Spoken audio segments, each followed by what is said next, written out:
Então vamos agradecer a esse Pai amoroso, misericordioso, a esse Mestre querido, nosso irmão maior, que tanto nos ensinou e ainda ensina, para que possamos, segundo nossas possibilidades, estarmos com o maior afim em nosso processo de transformação interior,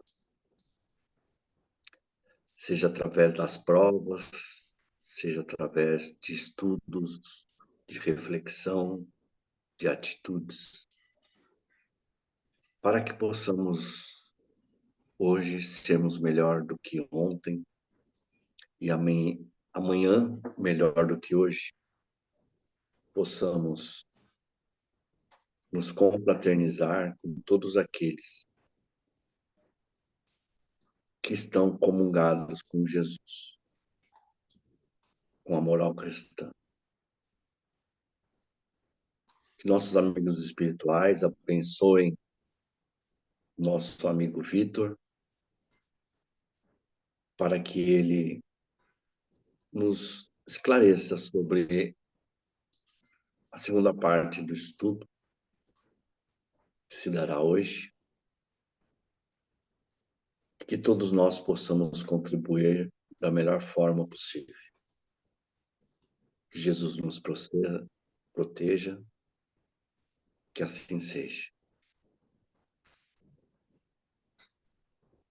Muito bom. Obrigado, Márcio, pela prece inicial.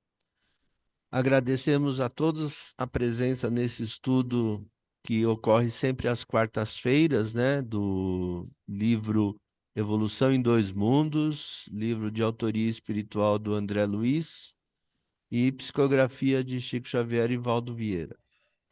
Hoje nós vamos dar sequência ao capítulo 6, que já vimos a primeira parte do capítulo na semana passada, e hoje vamos ver a segunda e última.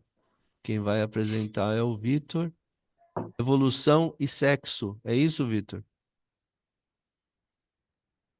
É isso aí. Então tá com você. Beleza. Então, pessoal, uma boa noite a todos. Dando continuidade ao nosso estudo, né? Estamos projetando aí. Vou voltar um pouco no texto, só para a gente poder, né, ler o que já foi lido e terminar esse item chamado concentrações fluídico-magnéticas. Então, assim, eu tive que ler bastante, né, várias vezes, cada tópico. Acaba que você lê até sem perceber, né? E depois de um tempo, você vai meio que amadurecendo o assunto e começa a entender. Então, de fato, sem um estudo, sem uma leitura constante, fica, né? A compreensão fica prejudicada. Então, nos tópicos finais agora, você vê que muita informação ele repete, mas ele traz escrito de outra forma. É como se ele estivesse consolidando na parte final agora tudo que ele já falou antes. Então, dá para perceber alguns itens aí que que a mensagem, a informação, ela é repetida. Então, vamos ler essa parte que nós já lemos, né? Tudo que está em negrito é o texto integral, né? É o texto integral do jeito que a gente vai encontrar no livro. E começa assim, então. E ainda, sob a inteligência deles, com a supervisão do Cristo de Deus, semelhantes recursos baseiam a formação dos átomos em elementos, combinam-se os elementos em conjuntos químicos, abre os conjuntos químicos lugar aos coloides, mesclam seus coloides em misturas substanciais, oferecendo ao princípio inteligente, oriundo da amplidão celeste, um ninho propício ao desenvolvimento. Então, é, então aqui nós falamos, né, da formação dos átomos, depois em compostos, em moléculas, em tecidos, né, e temos o exemplo aqui do coacervado, que é um aglomerado de proteína com água, Então, quando ele fala no texto, né, que foi havendo essas transformações, né, aqui que ele fala de átomos em elementos, eles se combinam, formam compostos, coloides, né, não podemos esquecer, não podemos deixar de lado aquela ideia de processo, né? Não foi coisas automáticas, mágicas que do nada apareceram. A ciência já tem uma explicação para isso que a gente acabou de ler. Átomos formando elementos que formam compostos, que formam, né, um ambiente propício para, né, o desenvolvimento do princípio inteligente. Eras imensas transcorreram, e esse princípio inteligente, destinado a crescer para a glória da vida, em dois planos distintos de experiência, por isso, né, que o livro chama Evolução em Dois Mundos, né, é o princípio inteligente evoluindo em dois planos vibratórios diferentes. Quando se mostra ativado em constituição mais complexa, então esse princípio inteligente, após lá ter passado as eras imensas e lá estar mais desenvolvido, esse princípio inteligente recebe desses mesmos arquitetos da sabedoria divina os dons da reprodução mais complexa nos cromossomos. Então, eles já têm ali, né, um cromossomo primitivo e começa a receber os dons da reprodução, né, que ele chamou aqui na frente de concentração fluídico-magnética. São esses dons que ele vai receber, que o princípio inteligente recebe na parte cromossômica. E aí colocamos aqui, né, uma explicação do cromossomo, relembrando que ele fica no núcleo da célula, e o cromossomo é esse filamento, né, de dupla hélice, que é o DNA, e o gene é um segmento de DNA. Então, foi o que nós conversamos aí. Deixa eu colocar o apontador laser. Foi o que nós conversamos aula passada, né? Então, ele fala aqui, ó, recebe desses mesmos arquitetos da sabedoria divina os dons da reprodução mais complexa nos cromossomos, ou concentrações fluídico-magnéticas especiais a se retratarem através do tempo pela reflexão constante no campo celular. Concentrações essas que, por falta de terminologia adequada no dicionário humano, simplificaremos, baratearemos, quanto possível, comparando-as aos moldes fabricados para o serviço de fundição na oficina tipográfica. Então, nós partimos lá do Leptotrix, né? Houve modificações, ele deu origem às algas verdes, e até então que as bactérias eram uma reprodução assexuada, com as algas passou então a ser uma reprodução sexuada, com troca de material genético, e o princípio inteligente continua evoluindo até o momento que ele está apto a receber essas concentrações fluídico-magnéticas nos seus cromossomos, né? Os cromossomos, estruturados em grânulos infinitesimais de natureza fisiopsicossomática. Então, o que é fisiopsicossomática? É aquela natureza que tem interface do mundo físico e no mundo espiritual. Então, os cromossomos partilham do corpo físico pelo núcleo da célula em que se mantém, e também os cromossomos estão em contato com o corpo espiritual pelo citoplasma em que se implantam. Nós lemos até aqui na aula passada. Então, aqui nós temos, né, uma imagem muito interessante do núcleo da célula, né? A célula é muito interessante, ela tem um monte de órgãos e estruturas. Então, o citoplasma ele é menos denso. Então, ali há uma correlação com o corpo espiritual. O corpo espiritual também tem células e órgãos, à semelhança do corpo físico, mas em outro plano vibratório. E nós até falamos dessa frase: se existe a química fisiológica, temos também a química espiritual. Então, os cromossomos, eles estão em contato constante com o corpo físico por meio do núcleo e com o corpo espiritual por meio do citoplasma, que é menos denso, é mais fluido, né? E agora é um texto que nós não lemos, tá? E como acontece aos moldes tipográficos, que são formados de linhas para que se lhes expresse o sentido, também eles são constituídos pelos elementos chamados genes, o que lhes dá, tanto quanto ocorre ao alfabeto humano, a característica de imortalidade nas células que se renovam, transmitindo às sucessoras as suas particulares disposições. Nas mesmas circunstâncias em que, num texto tipográfico, as letras e os moldes podem viver de forma indefinida, no material destrutível e renovável, por intermédio do qual se conservam e se exprimem na memória das gerações. Então, o modelo tipográfico é isso aqui, são aquelas letrinhas, né? que o técnico vai colocando, vai ajustando, as letrinhas formam palavras, as palavras vão formando frases, e então você tem um livro, né? E o livro, ele expressa a ideia do seu autor. Assim como o modelo, o molde tipográfico expressa a ideia do seu autor, o que que ele está falando? Que os genes, né, eles são como moldes tipográficos que vai, então, preservar e transferir as características hereditárias. Então, ele está fazendo uma comparação. A cada letrinha, né, junta, transmite uma informação. Os genes, né, que é um segmento de DNA, junto com, né, com outros, formam ali também informações que vão, né, se perpetuar e vão passar de um organismo para o outro por meio da descendência. Ô, Então, o Vitor, livro é imortalizado pelas letras e os cromossomos pelos genes. Então, ele está fazendo essa analogia para mostrar como o cromossomo, como a reprodução sexuada por meio da troca de materiais genéticos, ela vai cada vez mais ficando complexa até chegar, digamos assim, no que nós temos hoje, né, que a ciência já descobriu. ô, Vitor, Oi, fazer um comentário. pode fazer. Volta o slide esse daí. Esse, né, ele já tinha falado dessa comparação com os tipos, né, as letrinhas, os moldes tipográficos, para Sim, usar essa analogia para falar desses genes, né? sim, E, e eu fiquei pensando por quê, né? E eu tenho a impressão que como esses tipos, né, eles são mais ou menos padrão. As letras, o A, B, C, tem um formato padrão. Se você pegar um tipo, o Márcio já trabalhou comigo numa tipografia que a gente imprimia um jornalzinho espírita, nesse Oi. modo antigo, nesses tipos de tipógrafos, né, bem antigo. Eu estou entendendo que como o gene ele passa as características de pai para filho, né? De mãe para filho, na hereditariedade desses caracteres, né? O tipo de corpo, o tipo de rosto, de pele, etc.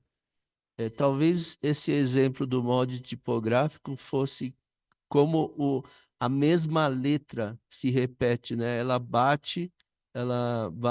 imprime num papel o mesmo tipo de letra, a mesma caligrafia, a mesma caractere padrão do tipo, né? Eu estou entendendo que ele usa essa característica para passar essa padronização de caracteres de um para o outro, né? entendi.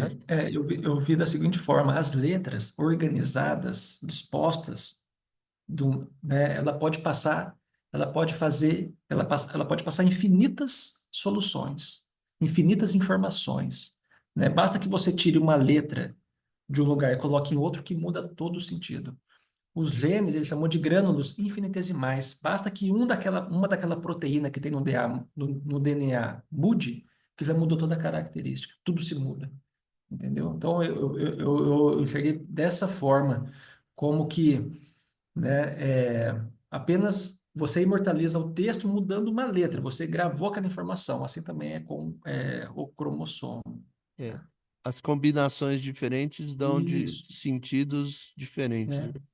Usando as letras de A a Z, eu posso escrever um texto bem pobrezinho, mas usando as mesmas letras, outra pessoa pode fazer um texto que ganha lá o Prêmio Nobel de Literatura, sei lá. Uhum.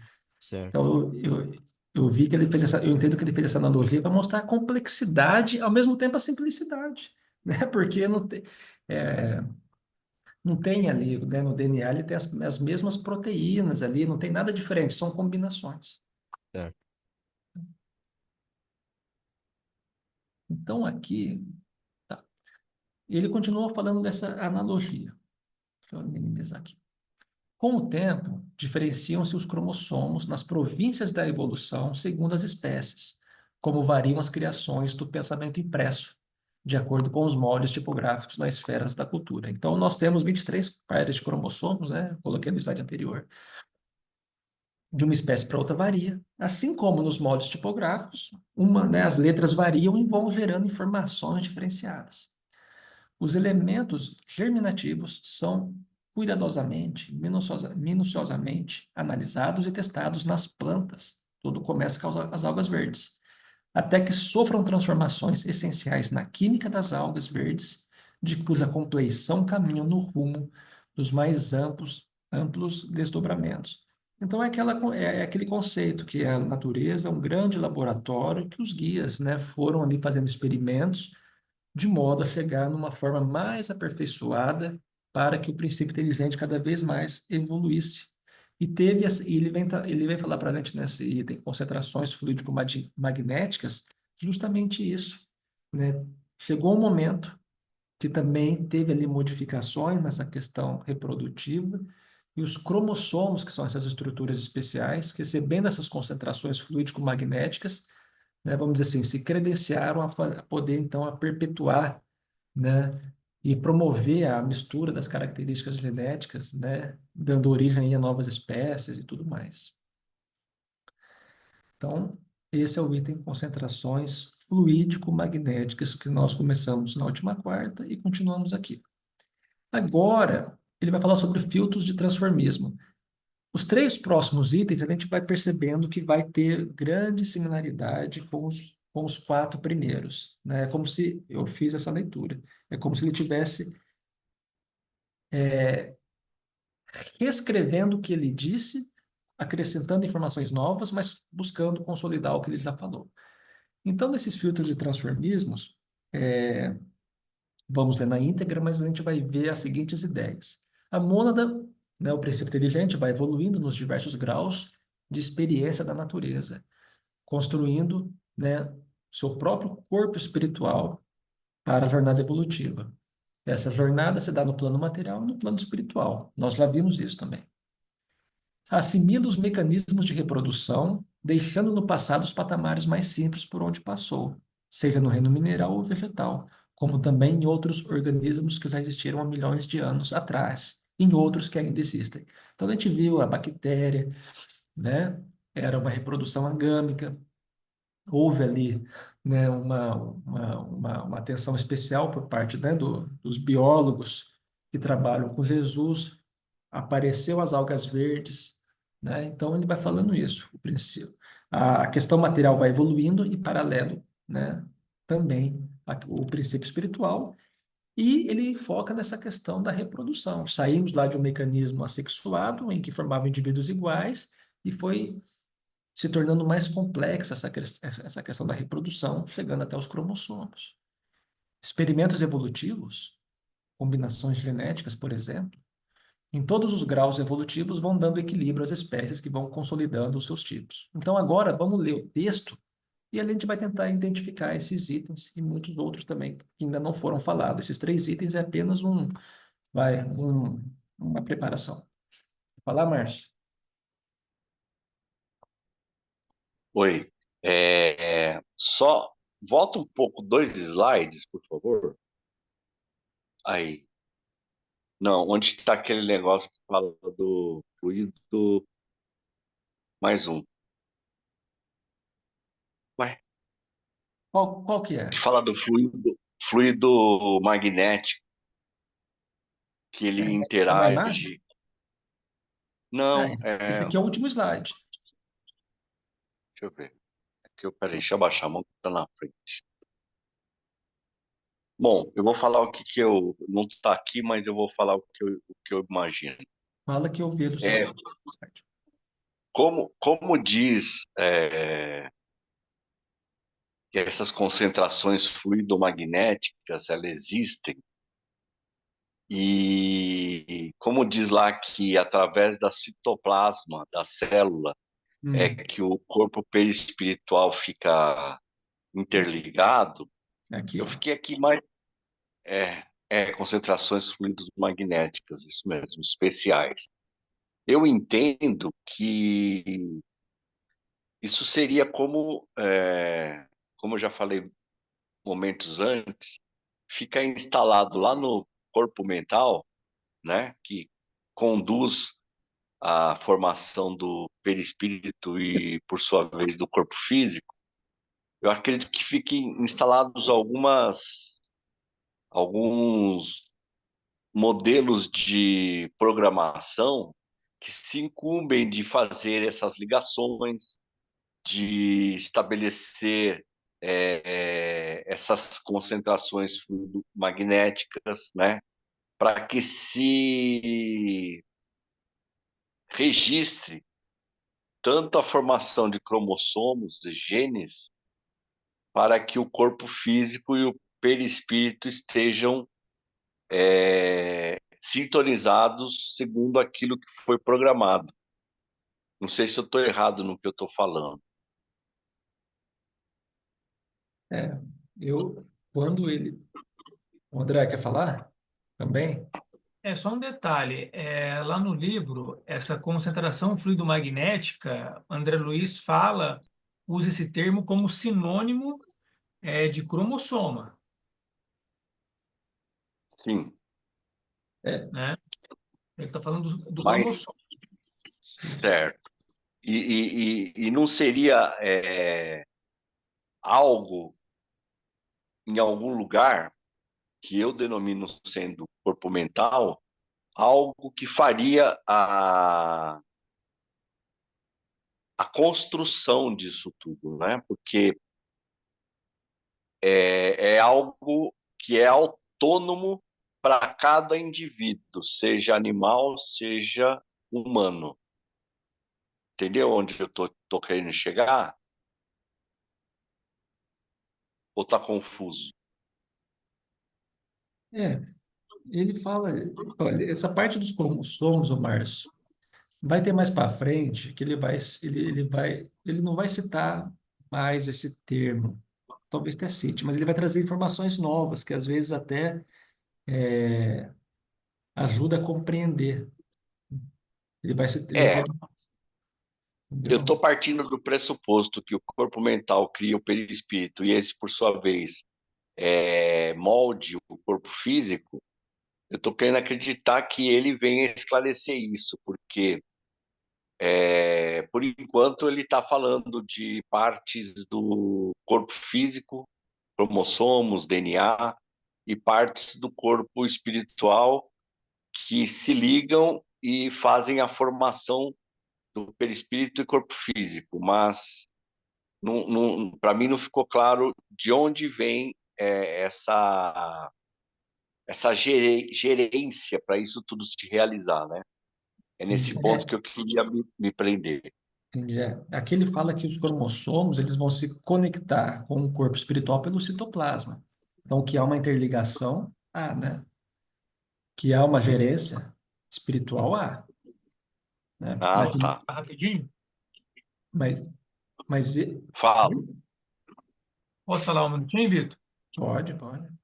Eu tive que dar uma estudada nesse capítulo aí, porque o próximo sou eu. Nós estamos ainda, viu, Márcio? Ainda longe de falar de perispírito um pouco. Ele está trazendo informações dos primeiros passos evolutivos do princípio inteligente no reino vegetal até. Ele nem entra em detalhes do estágio no reino mineral. Ele já está indo para o reino vegetal. Tamanha complexidade foi essa minha conclusão, né? E aí ele está começando a fazer algumas situações, aí, algumas analogias, mas ainda muito incipiente de falar de É, perispírito. É um processo de formação mesmo, bem inicial, sabe? E aí, nesse tá. capítulo específico, né, ele está falando da questão do sexo. Quando a gente pega o título, esqueci aqui, não sei o que, sexo, a gente acha que vai falar de sexo enfim, na verdade ele está falando lá no início, né, onde vai haver o desenvolvimento, logicamente, da reprodução, que é uma lei divina, então uma coisa bem lá do início mesmo da evolução, né?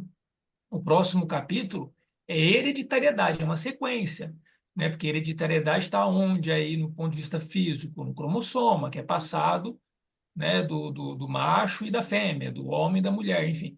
Então ele está trabalhando bem lá bem para trás ainda, não chegou ainda na espécie humana, não. Eu acho que está bem longe. Aqui, que o Não, cromossomo foi está... como eu mencionei, seja nos planos inferiores, seja no plano humano, né? Mas vamos aguardar. Vamos aguardar que provavelmente ele vai esclarecer isso. Que o cromossomo está conectado com o princípio espiritual está pelo citoplasma. Aqui no filtro de transformismo, mais para frente ele vai falar uma informação interessante também, que na hora que falar eu cito aqui. Mas vamos avançar porque, de fato, o quebra-cabeça vai se montando. Esse filtro de transformismo é o seguinte, ele vai falar assim, o princípio inteligente é experimentado de modos múltiplos no laboratório da natureza. Né? Esse grifo aí é nosso. Isso aí já foi falado outras vezes. Constituindo-se-lhe, pouco a pouco, a organização físico-espiritual e traçando-se-lhe entre a terra e o céu a destinação finalista. Esse parágrafo já foi falado nos outros itens e outros capítulos, tá? Mas ele está repetindo para consolidar. Com o amparo dos trabalhadores divinos, fixa em si mesmo os selos vivos da reprodutividade, que se lhe definem e aperfeiçoam no regaço dos milênios, deixando na retaguarda, como filtros de transformismo, não somente os reinos mineral e vegetal, instituto de recepção e expansão da onda criadora da vida, em seu fluxo incessante, como também certas classes de organismos, outros que passariam a coexistir com os elementos em ascensão, como acontece ainda hoje, quando observamos ao lado da inteligência humana, relativamente aprimorada, plantas e vermes que já existem no pré-câmbrico inferior. Então, esse filtro de transformismo são os reinos mais primitivos, mineral e vegetal, que recebem e expandem, né, num trabalho de expansão da onda criadora, em seu fluxo incessante. Ele também chama de filtro de transformismos outras classes de organismos que nem existem mais, mas que foram importantes para a evolução do princípio espiritual, porque ele repete aquela informação, que a natureza é um grande laboratório. Né? Então, ele começou falando da bactéria, que era sexuada, aí falou das algas verdes. Então, olha só, esse pré-câmbrico inferior, está alguns milhões aí lá atrás, tudo no começo. Os tecidos germinais, né, sobre aquela questão da reprodução, sofrem por milhares de anos provas continuadas para que se lhes possa aferir o valor e se lhes apure o adestramento, que são as adaptações funcionais. Então, olha só, ele está repetindo o que está lá no começo. Lembra que ele falou do Leptotrix, que perde a carapaça ferruginosa, ele é obrigado a migrar, né, e se relacionar com outras bactérias que têm polos positivos e negativos, começa ali uma atração. Ele está resumindo todo aquele detalhamento que ele fez. E está chamando de filtro de transformismo todos esses reinos mais primitivos, que recebe e expande a onda criadora, em que o princípio inteligente estagia inicialmente. Formas monstruosas aparecem e desaparecem, desde os anelídeos aos animais de grande porte, por séculos e séculos, até que as espécies conseguissem acomodação nos próprios tipos.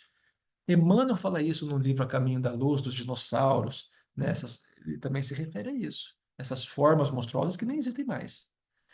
Entre as que chegam à luz e as que se fundem nas sombras, traçam-se parentescos profundos. Os cromossomos permanecem imorredouros através dos centros genésicos de todos os seres encarnados e desencarnados, plasmando alicerces preciosos aos estudos filogenéticos do futuro, que é o estudo de evolução das espécies. Né? Então, ele chamou de filtro de transformismo esses reinos. Vamos aqui colocar alguns dizeres do livro A Caminho da Luz, né? Algum trecho, olha só, com o auxílio desses espíritos degradados, naquelas eras remotíssimas, as falanges do Cristo operavam ainda as últimas experiências sobre os fluidos renovadores da vida, aperfeiçoando os caracteres biológicos das raças humanas. A natureza ainda era, para os trabalhadores da espiritualidade, um campo vasto de experiências. Olha, coloquei isso aqui para mostrar, para a gente exemplificar que essa falange do Cristo trabalha continuamente, né? Saímos lá da evolução dos mundos e já demos um salto em alguns bilhões até chegar aqui nessa questão dos espíritos degradados. Mas só para lembrar que essa operação por parte, né, dessa equipe espiritual é constante. No laboratório das forças invisíveis, as células ainda sofriam longos processos de acrisolamento e imprimindo-se-lhe elementos de astralidade, consolidando-se-lhes as expressões definitivas com vistas à organização do porvir. Então, olha só para exemplificar que essa organização por parte dos espíritos superiores, né, os guias espirituais da humanidade, que trabalham, né, na formação, nesses experimentos, para que o princípio espiritual tenha ali, né, a condição necessária para o seu desenvolvimento, ele é constante e continua ocorrendo. Então, ele vai introduzir essa ideia de filtros de transformismos, que vai ser representado pelos reinos mineral e vegetal, e por organismos que coexistiram, né, com seres mais evoluídos, né? Esses filtros seriam estágios anteriores da evolução, que continuam a existir, né, enquanto novas formas de vida surgem. Então, nosso planeta continua tendo reino mineral e reino vegetal, embora a gente lá esteja em outro patamar. Então, são considerados aí, eu achei interessante isso, os reinos mineral e vegetal, institutos de recepção e expansão da onda criadora da vida. É uma expressão muito interessante essa. Então, no contexto do texto anterior sobre o surgimento do sexo, os filtros de transformismos representam os estágios preparatórios que vai permitir o surgimento da reprodução sexuada. É isso que a gente viu com a bactéria, né? O reino mineral, em particular, desempenhou um papel crucial na criação de um ambiente propício para o desenvolvimento de organismos mais complexos, que eventualmente desenvolveram a capacidade de reprodução sexuada, né? Nós vimos lá as algas verdes, elas são microscópicas, né? Estão no ambiente aquoso. Vimos as bactérias, né, em estágio anterior. Este conceito nos oferece uma visão abrangente e interconectada da evolução, destacando a importância de cada reino e cada espécie no processo contínuo de transformação e aprimoramento da vida no universo. Tudo isso comentários ainda. A sucessão das formas e a seleção das espécies, então, vão se dar nos dois planos, né? O plano material e o plano espiritual. Informação que ele repete constantemente. As mônadas que pela morte...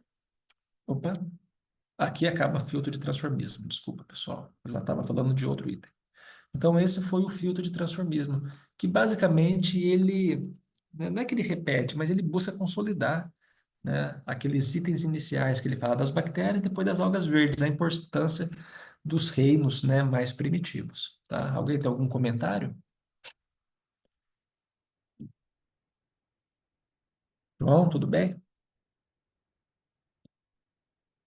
Então, tá bom, pessoal. Ô, Qualquer coisa. Vitor, Oi. eu estava pensando na pergunta que o Márcio fez. Eu não sei, Márcio, se eu entendi direito a sua questão, mas agora, como disse o Vitor, né, um quebra-cabeça. Então, o que eu entendi, e também não sei se é essa a sua questão, que no reino mineral e no reino vegetal, houve auxílio sempre dos co-criadores, né, dos auxiliares de Cristo, para ir fazendo com que ocorresse essa evolução, né? E quando nós estamos já no reino animal e animal-homem, né, que tudo é animal, com certeza ainda temos o auxílio desse plano espiritual, mas o nosso corpo mental, que daí já é a alma, porque na verdade o que pensa é a alma. O corpo mental é uma maneira, né, da gente expressar, mas aonde está o nosso pensamento, ali está a nossa alma. Quem pensa é a alma. Então, daí sim, a gente tem condições de construir o nosso perispírito. Foi essa a sua questão? É Será que é isso que eu mais ou entendi? menos isso. É mais ou menos isso. Porque, por exemplo, eu penso que no animal ainda, embora o princípio inteligente dele, né, porque como diz a doutora Ivene, né, princípio inteligente e espírito é a mesma coisa, é nível de evolução que não é o mesmo. Ela deixa isso bem claro, né? É o nível da evolução que não é o mesmo. Sim. Então, o que acontece? Com certeza, o perispírito dos animais, seja a vaca, o boi, o cachorrinho, o gatinho, precisa-se desses trabalhadores para auxiliar na formação. Eles não têm essa consciência plena que nós temos, né? Tanto que tem pessoas ainda no plano espiritual que também necessitam do auxílio deles para poder voltar. Eu não sei, foi isso que eu entendi. E nem sei se foi isso mesmo que você estava abordando. Respondendo o que você perguntou, eu diria o seguinte: na verdade, eu botei o carro, a carroça na frente dos bois nos meus questionamentos, né? Realmente a gente está na parte bem introdutória, bem inicial, falando de mineral, vegetal, nem entramos no animal. Porém, a minha questão é a seguinte, né? Não sei se vocês lembram quando eu fiz a minha última apresentação, que eu mostrei a quantidade de espécies que existem na Terra, de insetos, de animais, peixes, mamíferos, répteis. Se vocês quiserem voltar depois lá, eu imprimo e ponho aqui no grupo. A questão que eu penso é assim: para cada ser inferior, então, vamos falar assim, de plantas e de animais, que for nascer, reencarnar, se fosse necessário cada espírito fazer um trabalho de acompanhamento disso, para mim, na minha concepção, seria algo impossível, né?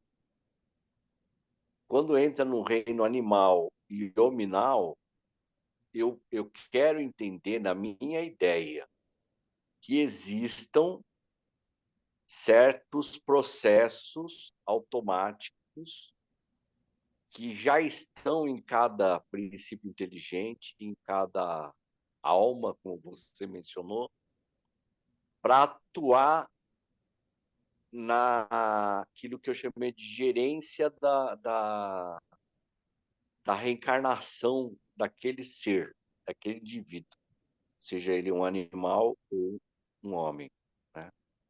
Então, como eu falei, eu me antecipei naquilo que eu penso, que ainda é muito introdutório ainda no livro, mas é algo que me cutuca a curiosidade, entendeu? Deu para entender, Tati? É, mas aí vamos, É. Vamos vamos por partes.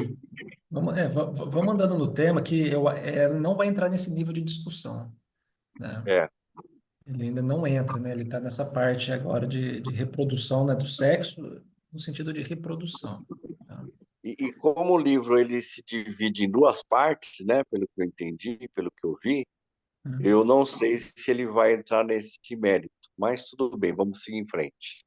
Mas se ele falar entre a serra e o tel, a gente estuda ele. É o jeito. Então, pessoal, descendência e seleção. Então, ele vai, né? Ele vai no próximo item, vai continuar nessa questão da descendência, da seleção, da reprodução. Então, ele vai falar, vai trazer alguns assuntos aí. Então, a sucessão das formas e da seleção das espécies vão se dar nos dois planos, né? Novamente, essa informação, né? As mônadas, que pela morte da estrutura física se encontravam em um campo vibratório diferente, retornavam ao plano físico em novos corpos, colocamos entre parênteses, entre aspas, né, sob a orientação da espiritualidade superior, isso é muito interessante. Desta forma, era gerado o aparecimento de novas espécies. Eu até entendo que ele está explicando aqui, querendo dar uma explicação dessa questão da mutação, né, como é que ela acontece. Ele já falou que existem essas mutações, falou da bactéria que recebe ação espiritual e de repente tem as algas, mas agora ele vai dar um pouquinho a mais para a gente entender isso. Então, este processo, então ele volta naquela questão que o processo, né, desse aí, do aparecimento de novas espécies tem como origem o núcleo e o citoplasma, local que se reúnem as energias físico-psicossomáticas, né? Pelo núcleo se comunica com o cromossomo, se comunica com o corpo material e pelo citoplasma com o corpo espiritual, tá? É isso. Ele traz algumas informaçõezinhas a mais bem interessantes para nós. Então ele começa falando, ó, é justo lembrar, no entanto, peraí, que os trabalhos gradativos da descendência e da seleção, que encontrariam em Lamarck e Darwin expositores dos mais valiosos, operavam-se em dois planos, né? Então, descendência, transmissão de caracteres hereditários através de múltiplas gerações. Seleção. Seleção natural de que privilegia a sobrevivência dos mais aptos. Por isso que chama descendência e seleção, né, esse item. Então ele fala de Lamarck, né? Nossa, eu estudei isso aí na escola, eu nem lembrava mais. Mas esse é o Jean-Baptiste Lamarck, desencarnou em 1829, né? Com certeza Kardec tinha conhecimento sobre a sua obra.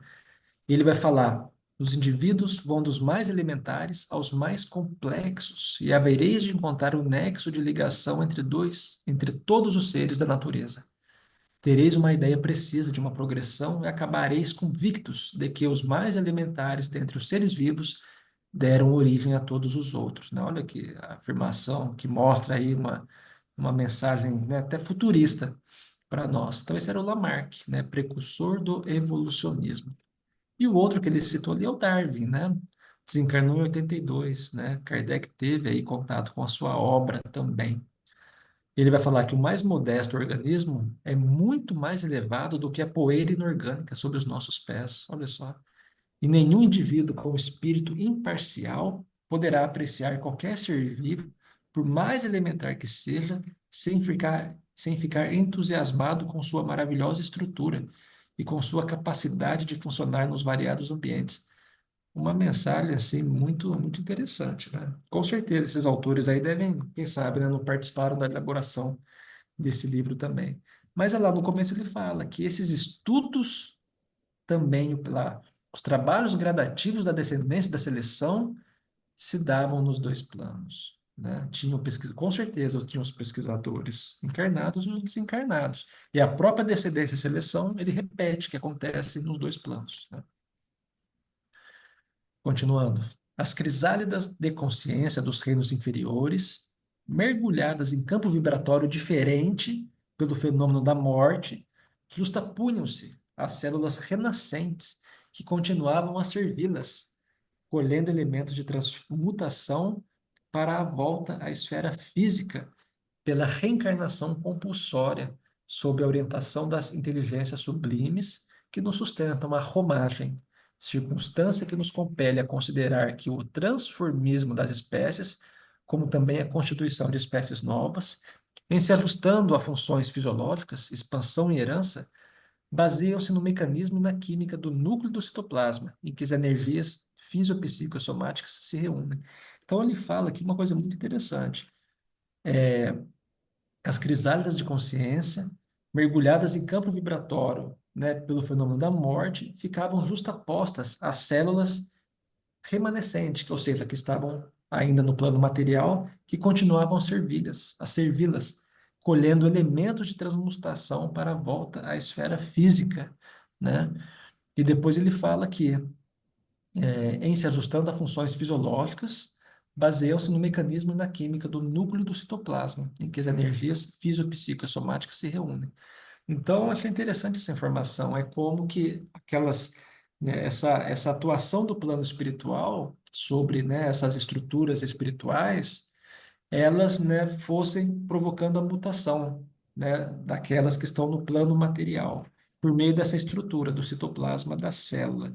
Então, essa informação que ele fala aqui, aquelas crisálidas da consciência, né, que morriam, tinham a sua estrutura pelo fenômeno da morte, estavam em outro plano vibratório, elas continuavam, né, ligadas àquelas células que estavam, digamos assim, vivas, né? E pela atuação né, dos espíritos nessas crisálidas da consciência, por elas estarem ligadas com as células vivas, iam promovendo, né, essas mutações, essas modificações. E como que se dá essa junção entre os dois planos vibratórios aí, pela célula, pelo núcleo, né? Núcleo e citoplasma da célula. Achei interessante. Essa informação que eu entendo, ele está dando uma pequena explicação sobre a questão da mutação, né? Um comentário aqui, né? Há um reconhecimento acerca da importância dos trabalhos de Lamarck e Darwin sobre essa descendência, né? Claro que Lamarck e Darwin não levaram em conta a questão espiritual, e no texto ele novamente reafirma. No plano físico, né, refere-se às leis da hereditariedade e da seleção natural que atuam sobre as características físicas dos seres vivos, favorecendo a sobrevivência e a reprodução. né, dos mais adaptados, descendência e seleção. No plano espiritual, envolve a ação das crisálidas de consciência, né, e das inteligências sublimes no processo evolutivo. Então, há um processo muito bem definido de descendência e seleção no plano físico, mas há também a atuação do plano espiritual, que por essas crisálidas da consciência se comunicam com as células por meio daquelas estruturas nucleares. E vai ali acontecendo o aparecimento de novas espécies e de mutações, que ele falou lá no item filtros de transformismo, né? Energias fisiopsicossomáticas, né? Essa união entre as energias fisiológicas, mentais e espirituais no processo evolutivo. Então, novamente, a evolução não é apenas um processo físico, mas, sobretudo, espiritual. Quando morre a matéria no plano físico, resta apenas uma essência vibratória, que é tratada no plano espiritual pelos guias. Quando essa mônada retorna ao plano material, traz, né, ao conjunto físico, aquelas células, aqueles tecidos, as inovações que recebeu quando do plano vibratório do espírito. Por isso que ele fala que a crisálida em outro plano vibratório fica justaposta àqueles tecidos e as células que estão ainda nesse plano material, né? E dessa forma vai promovendo essa mutação. Tudo bem, pessoal? Alguma coisa? Algum questionamento? Tudo bem. Então, esse foi o tema descendência e seleção. E agora é o tema genealogia do espírito, né? E ele fala aqui, novamente, repete alguns conceitos, né? Aquelas lacunas da evolução, aqueles hiatos, né? Aqueles elos perdidos, acontece quando os pesquisadores não levam em conta, né, a evolução sob o ponto de vista espiritual, né? Ele fala de novo sobre essa questão. Ele vai citar outra informação interessante, que a evolução do embrião humano guarda todas as fases da evolução da forma no reino animal, de onde o corpo atual derivou. Desta forma, se existe uma gênese das formas, né, dos corpos, há também uma genealogia do espírito, que sob a supervisão celeste levou 1 bilhão e 500 milhões de anos para transformar a mônada elementar, né, lá dos vírus e bactérias, até o ser pensante primitivo, homem das cavernas, capaz de emitir o pensamento contínuo para o espaço cósmico. Então, André Luiz fala isso. Um tempo estimado em 1,5 bilhão de anos, até aquela mônada estar, né, lá nos homens da caverna, já emitindo um pensamento contínuo para o espaço. Vamos ler agora. Então, os naturalistas situados no chão do mundo, desde os sacerdotes egípcios, que estudavam a origem da vida planetária em conchas fósseis, até os mais eminentes biólogos modernos, atreitos à unilateralidade da observação, compreensivelmente não conseguirão suprir as lacunas existentes no quadro da evolução. Não obstante, Cuvier, com a anatomia comparada, tenha traçado de forma básica a sistemática da paleontologia. Então, ele repete essa questão, né, que, do ponto de vista material, haverá, se olhar apenas do ponto de vista material, haverá elos perdidos. Esse Cuvier, esse rapaz aqui da foto, e é considerado, né, o pai da paleontologia. Desencarnou em 1832, naturalista e zoologista francês da primeira metade do século XIX. É ele que ele cita no texto. Em verdade, porém não, em verdade, porém para não cairmos nas recapitulações incessantes em torno de apreciações e conclusões que a ciência do mundo tem repetido à saciedade, acrescentaremos simplesmente que as leis da reprodução animal, orientadas pelos instrutores divinos, desde o casulo ferruginoso do Leptothrix, através da retração e expansão da energia nas ocorrências do nascimento e morte da forma, recapitulam ainda, hoje, na organização de qualquer veículo humano, na fase embriogênica, a evolução filogenética de todo o reino animal. Então, ele lembrou lá do primeiro item, que é aquela questão do Leptothrix, que sofre ali transformações espirituais, da origem às algas, da origem à reprodução sexuada. E o ser humano, nessa fase de embrião, ele guarda todas essas características né, desses siglos mais primitivos da nossa evolução, demonstrando que, além da ciência que estuda a gênese das formas, há também uma genealogia do espírito. Olha que interessante isso, né? Há uma genealogia do espírito, com certeza, né? Como a Tati lembrou, a doutora Ivênia, né? O princípio espiritual e o espírito são formas diferentes da evolução. Com a supervisão celeste, o princípio inteligente gastou desde os vírus e as bactérias das primeiras horas do protoplasma na Terra mais ou menos 15 milhões de séculos, a fim de que pudesse, como ser pensante, embora em fase embrionária da razão, lançar as suas primeiras emissões do pensamento contínuo para os espaços cósmicos. Né? Então, trouxemos aqui alguns comentários. Será que o texto não sugere que a ciência precisa ser espiritualizada? Ou seja, precisa incorporar a dimensão espiritual em suas investigações para alcançar uma compreensão mais completa da realidade? Essa informação ele repete várias vezes nessa sugestão, várias vezes nesse capítulo. Então, o texto introduz o conceito da genealogia do espírito como um complemento à gênese das formas, estudada pela ciência da matéria. O texto, então, ele vai complementar a discussão sobre descendência e seleção, ao mostrar que a evolução não é apenas um processo de seleção natural, mas também um processo espiritual, onde o espírito também evolui através de múltiplas encarnações, podemos falar de múltiplas eras, né, por muitos processos complexos, e vai recapitular todo esse período evolutivo na fase de embrião, e busca aprimorar suas faculdades ao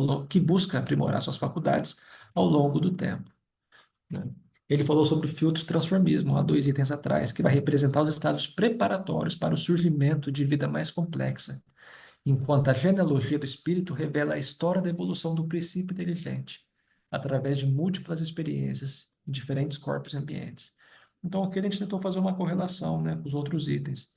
Ele fala dos reinos primitivos, que recebe e expande a onda criadora, né? Mas essa questão da genealogia do espírito vai falar que o princípio inteligente também ele vai sofrendo, né, uma evolução, né? Ele vai progredindo em paralelo com a questão material.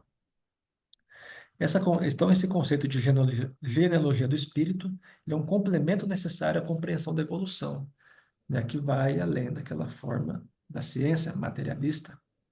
Então, a evolução é um processo contínuo de aprendizado e aprimoramento, que envolve tanto o corpo físico quanto o espírito, e que se manifesta na recapitulação da evolução, né, nas fases de embrião. Então, é muito interessante isso. A gente consegue ter uma ligeira ideia de tudo que já aconteceu desde que fomos criados, né? É uma mensagem muito profunda, né, que nos leva a profundas reflexões. Então, aqui a gente colocou, né, uma imagem da internet, tem lá o peixe, salamandra, tartaruga, galinha, porco, rinoceronte, cão, homem. Então, na primeira linha, né, a gente não consegue identificar quem que é o peixe e quem que é o homem, né? Na segunda linha, a gente já não consegue identificar direito a tartaruga do homem. O peixe e a salamandra já tem ali uma forma definida.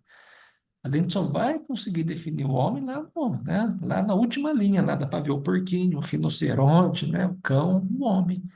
Então, em cada uma das etapas do desenvolvimento embrionário, o espírito vai se adequando. Então, ele faz essa, né, essa referência com a genealogia do espírito. E aqui também, né, aquelas informações. Nós temos aí algumas estruturas na fase embrionária que estão lá nos peixes também, né, que nós pegamos na internet. E é isso, pessoal. Isso era o que nós tínhamos para esse capítulo. Eu entendo que esse capítulo, né, só antes de terminar aqui, esse capítulo é assim, os capítulos desse livro, eu já percebi que, assim como no mecanismo da mediunidade, não dá para você querer ler e compreender de imediato, mas também não dá para você querer ler 100 vezes e querer compreender. Eu entendo que a ideia que o livro vai passando vai amadurecendo ao longo do estudo. Então, uma coisa que a gente lê aqui, que relaciona com o que foi lido alguns capítulos atrás, um comentário ou uma tese que alguém levanta aqui, que explica uma tua dúvida atrás. Então, tem sido essa forma como eu tenho aprendido no Mecanismos da Mediunidade e nessa questão da evolução dos mundos. Mas, claro, né, não tem como descartar ler ou estudar esse livro apenas uma vez. Que é uma... Então, quando Kardec fala daquela questão da maturidade do senso moral, tem a ver também com essa questão da gente conseguir compreender o que os guias espirituais nos trazem. Querendo ou não, eles se adequam à nossa forma de compreender, e mesmo assim a gente tem muita dificuldade. Então, era isso, pessoal, esse capítulo. Muito bom. Bom, Vitor, é complicado, né? Eu, sinceramente, esse finalzinho que você comentou de ler, eu me senti devendo, porque eu deveria ter feito algumas leituras prévias antes da sua apresentação, porque o texto mesmo, os parágrafos, as palavras, é importante para mim, pelo menos, entender, sabe, mais a fundo o sentido de tudo que está sendo falado, porque. Mas eu gostaria de fazer mais ou menos um resumo do que eu entendi, do pouco que eu entendi. É, a impressão que passa é que a, a exemplo, eu vou falar só como exemplo, tá? Que a gente no início, o ser animal, vegetal, ele é comandado praticamente pelos instintos, que o instinto é uma espécie de um aplicativo, né? Um programinha depositado no ser para ele poder sobreviver, né? Instinto de conservação, de reprodução, de um monte de coisa. E a partir do reino hominal, que ele vai começando a desenvolver livre-arbítrio, e aos poucos o livre-arbítrio vai prevalecendo sobre o instinto, e aí o espírito começa a comandar, a ser mais autônomo, né? A comandar o seu rumo, né? O seu caminho, a sua vida, errando, acertando, né? E menos mecanicamente pelo automatismo instintivo. A impressão que dá é que também nessa parte de desenvolvimento, os espíritos superiores que toda hora são citados no texto, Sim. eles comandam essa parte aí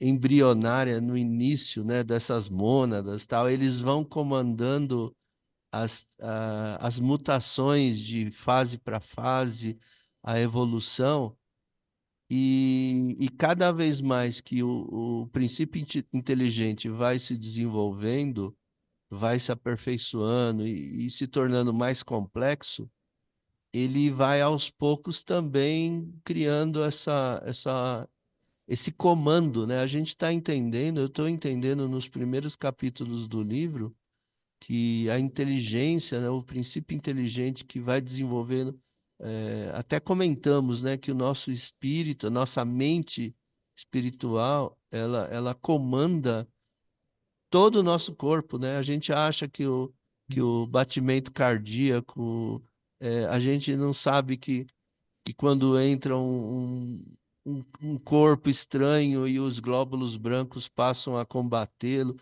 tudo isso eu estou entendendo que já é a nossa mente desenvolvida que vai comandando, mesmo aparentemente sem a nossa consciência, né? Então, o que o Márcio perguntou, eu estou entendendo isso também, que esse comando, né, que dessas transmutações ao longo do tempo, cada vez é mais autônoma, né, e menos orientada ou, vamos dizer assim, comandada pelos espíritos superiores, né? João, só um comentário. Você percebeu que no texto que nós estudamos, ele não fala em nenhum momento disso. Você vê que ele está falando da bactéria, do Leptotrix, que quando perde aquela carapaça ferruginosa, instintivamente ele vai procurar outra. E por ter bactérias com polos positivo e negativo, ela se atrai. Então, ele falou de algo assim muito, como o André falou, muito no começo, né? Essa informação que você disse nós já sabemos, porque a gente já tivemos outros estudos, mas pelo capítulo, olha, o que que ficou para mim nesse capítulo? A nossa reprodução sexuada com troca de material genético tem como estar ligado ao quê? A uma bactéria e tem um formato de um filamento que oxidava ferro e magnésio, né? E a partir daí começam os primórdios podemos até dizer do relacionamento, da atração, quando ele fala daquelas bactérias positivas e negativas. Eu entendo que esse questionamento que você faz, como o nosso corpo espiritual aprendeu a controlar os nossos órgãos, os batimentos, a respiração, acredito que vai ter uma resposta, precisamos. Mas você vê, é um assunto que eu vejo assim, né? Ao mesmo tempo, é um assunto que, ao meu ver, até fica simples, porque não tem nem como se aprofundar muito, né? Às vezes, nessa questão. Mas você vê que ele tratou de coisa bem elementar sobre essa questão do sexo e da reprodução. Pode ver do cromossomo, ele não se aprofundou muito, não, né? Bom, pessoal, boa noite a todos. Só para a gente ficar mais tranquilo, o Vitor perguntou várias vezes, está tudo bem, tudo certinho, todo mundo quieto, né? Esse silêncio nosso não é porque nós entendemos tudo, é porque nós realmente não temos muito o que perguntar quando a gente não entende. Esse livro, ele tem aproximadamente 150 páginas, 150. O Vitor trabalhou em torno da página 30 hoje. Essa complexidade biológica, digamos assim, vai até a página 50 só. Então, toda essa base até a página 50 é onde ele vai tratar de temas muito específicos depois, mas sem essa complexidade. Por exemplo, a segunda parte ele fala sobre alimentação dos desencarnados, ele fala sobre separação conjugal, então são temas muito variados que ele vai trabalhar na segunda parte. É como se a segunda parte não tivesse nada a ver, é como se, não, essa segunda parte não tem nada a ver com tudo, com o que a gente está vendo agora. De repente a gente pode até achar que tem alguma ligação, é lógico, mas a princípio não tem. E, digamos assim, chegando na página 50 em diante, o assunto ele se diversifica demais. Só para vocês terem uma ideia, olha só, o Vitor trabalhou hoje Evolução em Sexo, página 32. Depois tem Evolução e Hereditariedade, Evolução e Metabolismo, Evolução e Cérebro. Depois já vem Palavra e Responsabilidade, Existência da Alma, Alma e Desencarnação, Alma e Fluido, Simbiose Espiritual, Vampirismo Espiritual. Ele vai voltar a falar sobre sexo e corpo espiritual. O Vitor está falando sobre evolução e sexo, né? Como que o sexo se instituiu e evoluiu. Depois ele já trata de uma questão, talvez até fundamentado nisso, sexo e corpo espiritual. Depois ele fala sobre alma e reencarnação, fala sobre corpo espiritual e religiões. Então, chega na página 100, termina, aí vai para a segunda parte. Então, nós temos 3 segmentos aí, até a página, a grosso modo, até a página 50, da 50 a 100, e depois da 100 a 140, 150, onde os assuntos são bem diversificados, tá? Mas essa complexidade, pelo menos ela nos dá uma noção, não é verdade? Agora, quando é que nós entendemos bem o tema? Quando a gente prepara, aí sim, né? Aí nós entendemos legal mesmo. Então a gente demora tipo aí, né, uma semana ou mais para poder preparar. Aí a gente tem aquela ideia de conjunto, né? Eu vivi essa experiência nas semanas que se passaram. Eu ouvi muitas palestras, li muito, então aquilo fica muito vivo, mas também não se sustenta por muito tempo, né? Se eu tiver que repetir aquelas aulas, eu vou ter que rever tudo aí uns 2, 3 dias.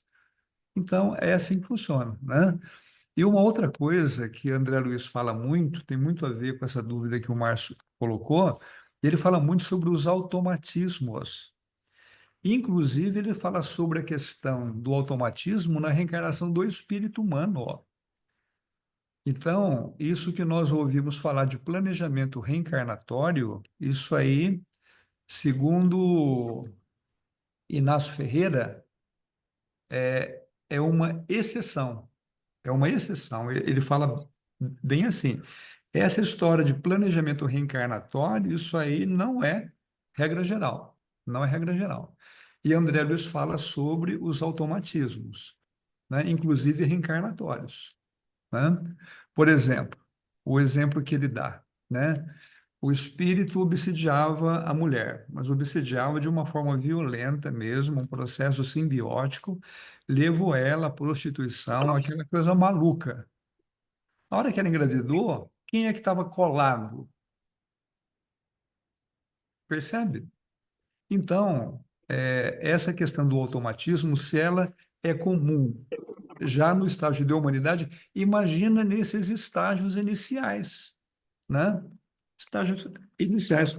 Quando ele fala que o cromossomo tem uma natureza fisiopsicossomática, ele já está estabelecendo essa ligação, né, dos cromossomas com, digamos, que foi falado aí, o corpo mental, né? Então, é esse, digamos, esse automatismo que vai conduzindo a vida. Agora, por que que nós superamos aquele problema de Malthus? Por que que nós conseguimos frustrar Malthus? Por que que nós conseguimos que no mundo hoje tenha alimentos sobrando? Exatamente em função da engenharia genética. Se a engenharia genética ela está aqui, presente, alterando a estrutura dos alimentos, essa engenharia genética nada mais é do que a implantação no plano físico de determinados setores de grandes laboratórios espirituais, né? Na veterinária, nós vemos que existe aí pesquisas fantásticas com relação ao aprimoramento, né? É o que a Venia disse, uma vaca deveria dar 20, 30 litros, ela dá 100. Por quê? Né? Você tem um campo livre, porque o animal é tratado como um alimento. Quando se fala na intervenção genética humana, aí o bicho pega, porque aí entra o fator ético, né? Então, da mesma forma que nós interferimos... Ó, a melancia. A melancia, eu li o seguinte, que a melancia, originalmente, ela era toda aquela parte branca com alguns pontinhos vermelhos. Então, o cara pegava uma melancia inteira, né? E ficava pescando aquelas partes doces que era a parte vermelha. E nós nunca soubemos disso, porque desde que nós estamos no mundo que nós partimos a melancia e temos ela vermelhinha. Ou seja, essas interferências genéticas, ela não é nem do século XX, ela já vem da época de Darwin, né? Então, as mesmas interferências que temos no campo vegetal e no campo animal aqui na Terra, através de pesquisas e etc., isso aí vem já do plano espiritual. Então, essa interferência que nós falamos, que nós lemos sobre os espíritos, é isso. Só que nós não conseguimos interferir na questão humana, eles conseguem, né? É competência deles. Interessante isso, né? É, Foi isso que eu fui pescando ao longo da exposição. o Márcio levantou a mão amarela, Márcio. Quer falar? É que ele está de camisa É, amarela. é. Abre o microfone, Márcio. É, Não estava conseguindo abrir.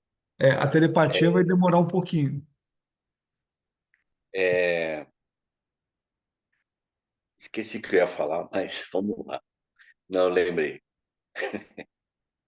É bem interessante isso, né, Virgínia? Você lembrou da melancia, eu lembrei do tomate e da cenoura.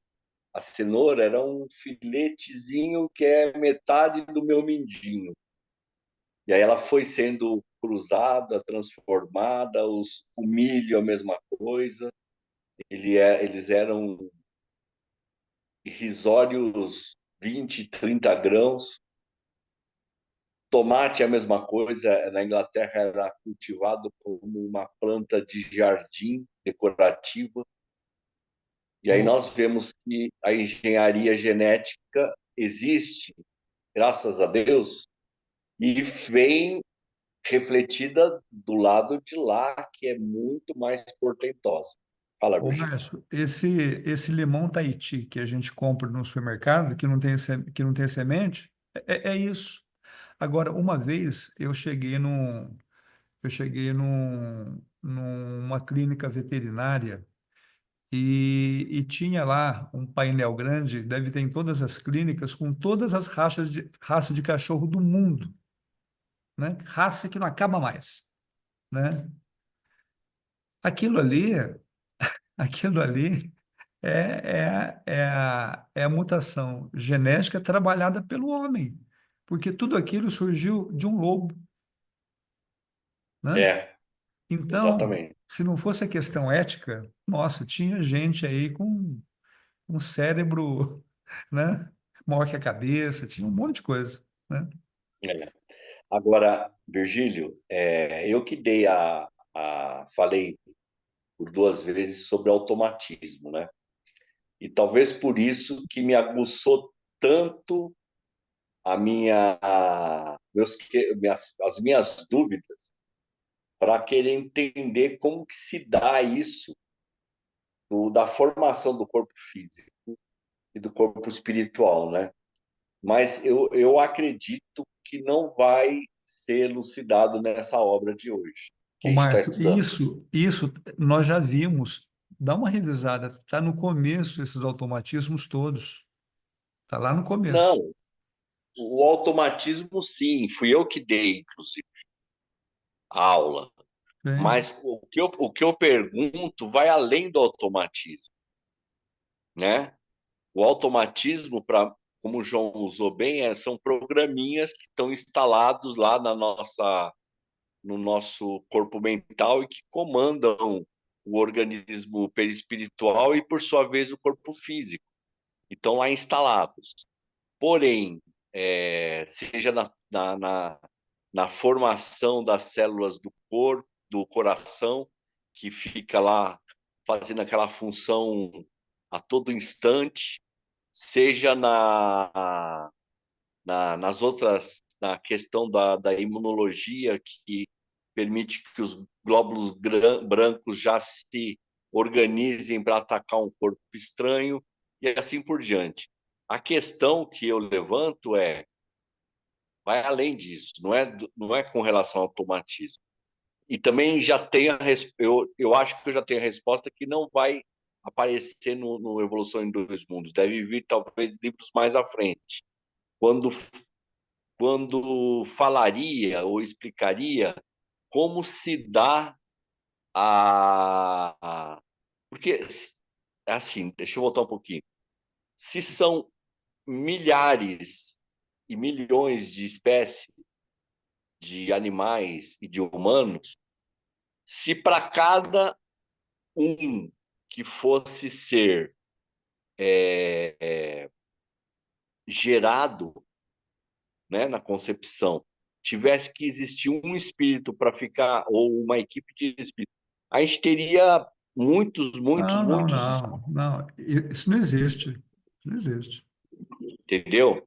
Então, eu acredito que essa elucidação, o Vitor falou bem que talvez venha em outros livros, talvez nesse mesmo a gente não tenha. É, como que você fala? Para cada ser teria um espírito? Como? Como é que seria isso? Explica isso aí. Por exemplo, se a gente, vou chutar um número, tá?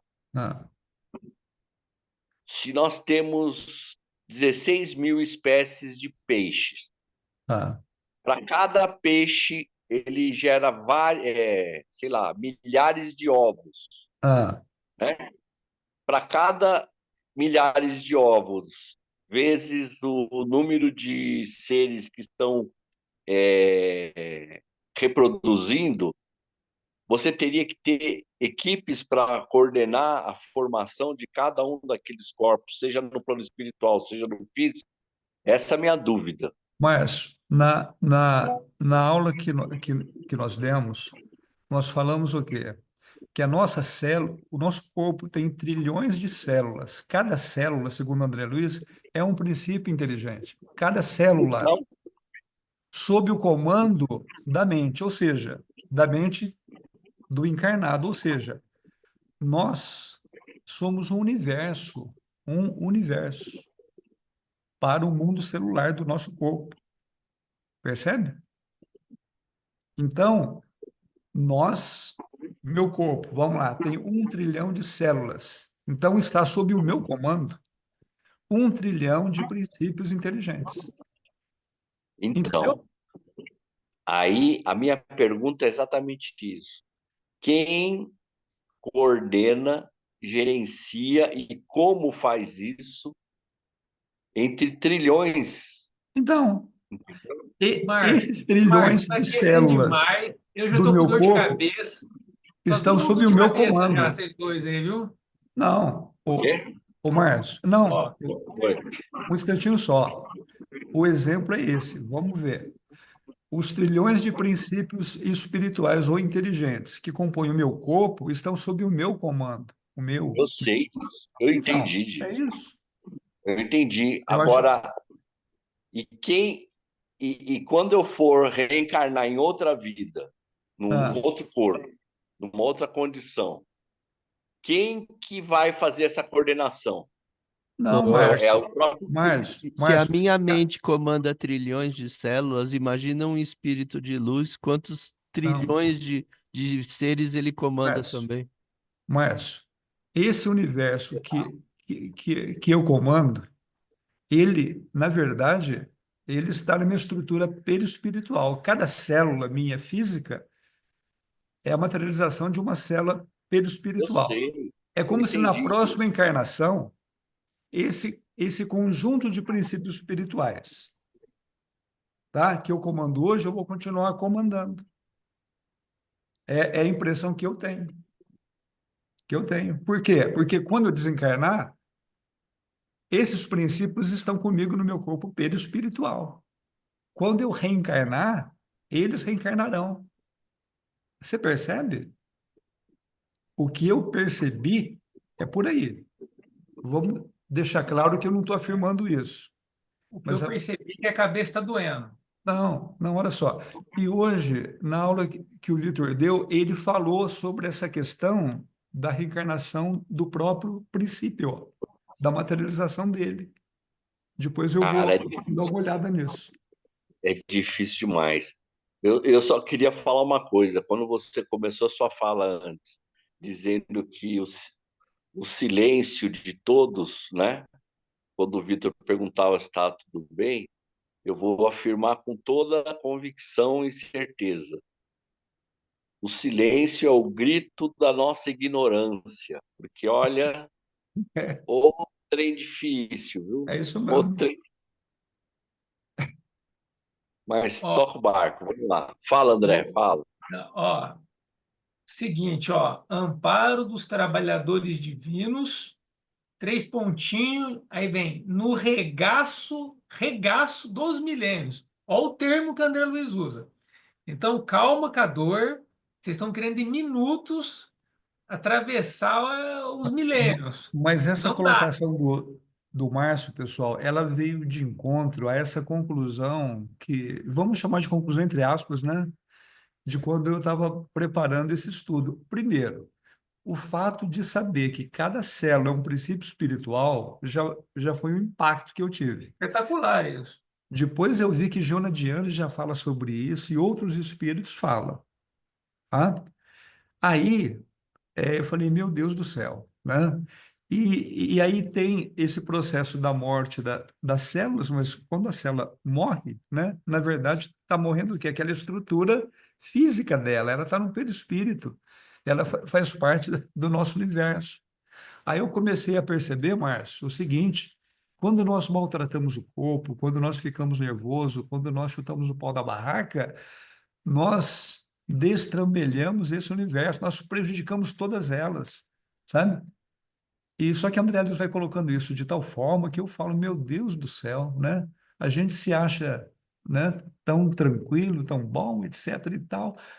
Basta um instante de vigilância para que você desorganize esse universo todo, né? E nós temos uma responsabilidade grande com relação a isso.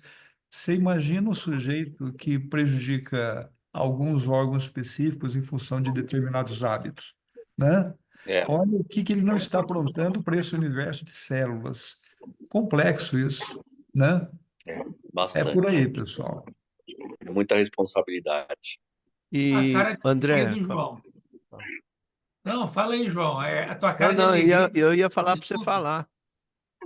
Não, não, não, eu entendo, a gente, agora deixando a brincadeira de lado, né, o questionamento do Márcio, ele é muito válido, e à medida que a gente vai estudando, a gente vai, a cabeça vai borbulhando, né, até que chega um momento, assim, eu procuro fazer isso, calma, André, que um dia, né, do átomo ao arcanjo, então um dia, né, teremos a compreensão plena e poderemos trabalhar em cocriação em plano maior. Por hora, né? Vamos tentar captar aí, mesmo que superficialmente, que já grandes ensinamentos a gente já conseguiu assimilar, sim, mesmo que ainda longe da realidade plena que nós também estamos, mas esses livros, eles são, assim, eles trazem situações que não são comumente estudadas assim em casa espírita, né? Não dá para fazer uma palestra sobre esse livro, nenhum capítulo desse livro. Não dá para você querer fazer uma palestra onde você tem pessoas que, né, na palestra, normalmente, a maioria são pessoas possuem afinidade com a doutrina, mas elas não estão ali para a questão técnica mais complexa, elas estão ali mais para a parte evangélica. Então, isso realmente tem que ser no estudo, e são vários estudos, é o tipo de livro, realmente, livro de pesquisa, livro, né, de estudo mesmo, né? É um grande aprendizado e é muito bacana. Assim, hoje eu terminei de estudar esse capítulo para começar a pensar no meu, que é o próximo da semana que vem, porque tá vinculado, né? E vamos Qual que é o tentar. seu? Hereditariedade. Você está Esse era querendo isso, dizer, né? você está querendo dizer que de André Piotini para André Luiz tem um espaço. Não tem Tem espaço, um não, tem risco. milhões de anos-luz. Um Isso abismo. é fato. Não, o abismo está perto. É milhões de anos-luz.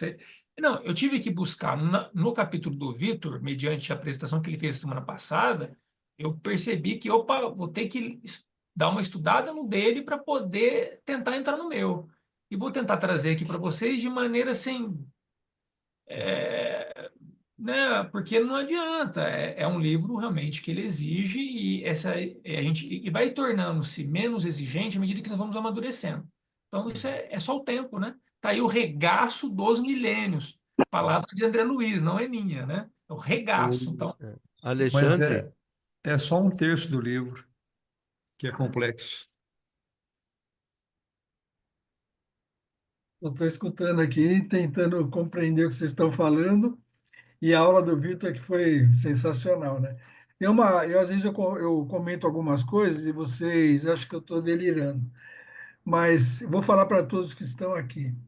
A doutrina espírita é infinita, os estudos espíritas são infinitos. Então prepare-se, meus queridos. Na próxima encarnação, talvez umas 4 ou 5, a gente vai estar conseguindo entender esse livro maravilhoso. Porque, eu não sei, eu acho que ainda a gente não tem por mais que a gente se aprofunde nisso, sempre fica um, sabe, um parênteses. Não adianta, a minha opinião não vai bater com a sua, nem com a dele, e nem com a do outro. E isso é legal, porque a gente consegue, nesses entendimentos que a gente vai concluindo, cada um vai conseguindo concluir, é bom isso daí porque é fantástico. E outra coisa, vocês que são nascidos na doutrina espírita, criados na doutrina espírita, com tantos anos de doutrina, foram conseguir estudar agora. Imagina eu que entrei, né, há 25 anos atrás, que maravilha que é isso. E vocês estão compreendendo isso agora, estudando ele a fundo. E isso é tão interessante que nunca é tarde para entrar na doutrina espírita. André, você pode levar isso para o seu pessoal. Porque eu sempre procuro falar isso, nunca é tarde para entrar na doutrina. Porque, meu, é uma coisa fantástica, sabe? Não tem nem palavras para continuar falando. tá? Alexandre, eu gostei do teu otimismo, viu? 5 encarnações. Ou se para É. mim for só 5 encarnações, Mas, André, eu tô eu sou uma pessoa feliz. boa, eu sou uma pessoa boa, André. Eu sempre Não, fui uma pessoa eu sei que muito você boa. é. Eu sei que você é, mas Você, olha, você é 5 otimista, viu, Alexandre? É. Tati, algum comentário? mas tem que ser otimista, tá certo. É. Tati? Estou aqui. Estava tentando abrir o microfone. Não, não tenho, não. Obrigada, João. Muito bom. Então, já que ninguém tem mais nada a comentar, não tem mesmo? Alguém tem algum comentário?